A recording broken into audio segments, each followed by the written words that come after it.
Hello everyone, welcome back to this channel. I am Dr. Chetna Kumawat and we are studying management of receivables. Today we will see in management of receivables how credit evaluation is done. Efficient credit management requires that a firm should formulate clear-cut guidelines and procedure for granting credit to individual customers. In other words, all the customers should not be treated equally while extending credit facilities to them. So, at the time of extending credit to the customers, the firm must know the credit worthiness of the customer. That is, whether a particular customer be extended any credit or not, and if yes, how much and on what conditions. The objective of such evaluation is to select those customers who satisfy the predetermined norms of credit. The following steps are involved in this process: collection of information, credit analysis, and credit decision or credit limit. Collection of information. Credit facilities should be provided to those customers only who possess the ability to make payments on due dates. This requires the firm to collect enough credit information from different sources regarding creditworthiness of each customer. But the collection of credit information involves cost, which should normally be less than the expected profits from the transactions. In case of small accounts, detailed information may not be collected, and the decision regarding extended credit facility may be taken on the basis of limited available information. Besides cost effects of credit information, time factor is also involved in it. The time involved in the collection of credit information also affects the decision regarding grant of credit, and such a decision cannot be delayed for long. Thus, keeping in view the cost factor and time factor, it is suggested that information may be collected through the following sources. Number 1, financial statements. Number 2, credit rating agencies. Number 3, bank references. Number 4, trade references. And number 5, firm's own experience. Financial statements. The financial statements of an individual prospective customer can be scrutinized very easily by going through his profit and loss account and balance sheet. The balance sheet provides information whether the customer has adequate assets to earn desired income to pay bank loan. Similarly, the profit and loss account gives information regarding sources of income, production cost, working expenses, etc. In case of joint stock companies, there is no difficulty in obtaining financial statements as they are statutorily published, but there is difficulty in obtaining the same from the individual proprietorship and partnership firms. Regarding such customers, it should be presumed that their financial position must be weak. It should be insisted that the financial statements supplied are duly audited. Credit rating institutions. Credit bureau or certain credit rating agencies provide independent information on the credit worthiness of different customers. These agencies gather information regarding credit history, biographies of the owners or executive officers, nature and size of trade, financial position, and behavior of loan payments of different firms and sell it to the firms who want to extend credit. From these agencies, a special report in respect of a particular customer may also be obtained. In India, Credit Rating and Information System of India Limited, CRISIL, and Investment Information and Credit Rating Agency IICRA are operating.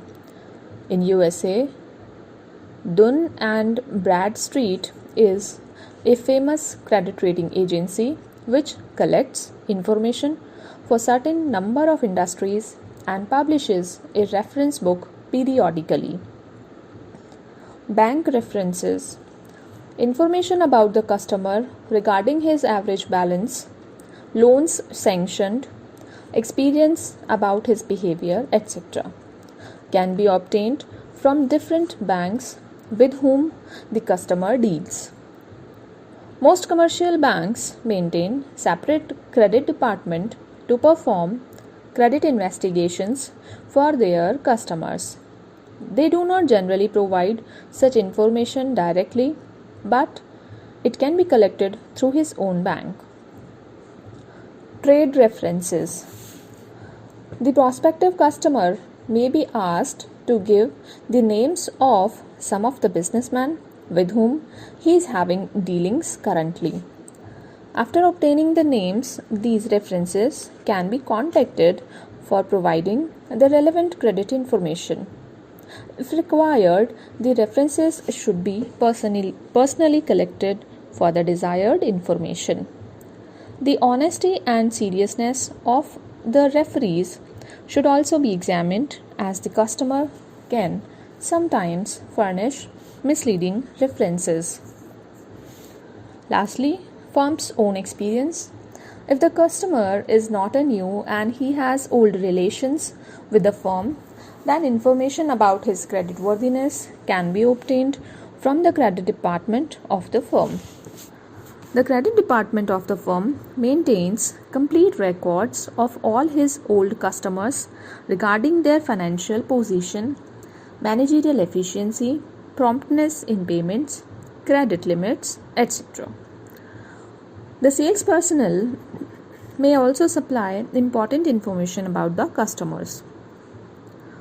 In addition to the above mentioned sources, the credit information of the business firm, especially the large one, can be obtained from trade journals, periodicals, newspapers, trade directories, published records such as income tax statements, wealth tax and sales tax returns, revenue and municipal records.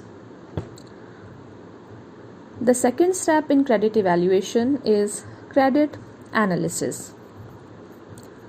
Collection of information in respect of any customer will not serve any purpose in itself unless it is analyzed to reach at some conclusion regarding the credit worthiness of a customer.